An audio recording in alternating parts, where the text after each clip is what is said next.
আমলাতন্ত্রের সংস্কার না হলে কোনো সংস্কারই কাজ হবে না।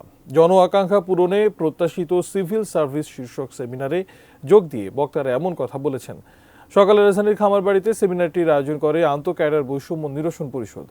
এতে বিশিষ্ট ব্যক্তিদের পাশাপাশি পরিষদের 25টি ক্যাডারের সদস্যরাও উপস্থিত ছিলেন। মূল বক্তব্য উপস্থাপন করেন আন্তঃক্যাডার বৈষম্য নিরসন পরিষদের সমন্বয়ক ডক্টর মোহাম্মদ মফিজুর রহমান। তিনি বলেন, বিদ্যমান সিভিল সার্ভিস ব্যবস্থায় প্রধান তিনটি সমস্যা রয়েছে: পেশাদারিত্বকে প্রাধান্য না দেওয়া, উপসচিব ও তদূর্ধ্ব পদে কোটা পদ্ধতি এবং আন্তঃক্যাডার বৈষম্য।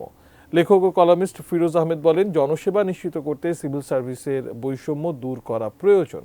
সুপ্রিম কোর্ট বারের সংবিধান সংরক্ষণ কমিটির সাধারণ সম্পাদক সৈয়দ মামুন মাহবুব বলেন, বৈষম্য দূর করতে হলে ব্রিটিশ শাসন আমলের মন মানসিকতা থেকে বের হয়ে আসতে হবে।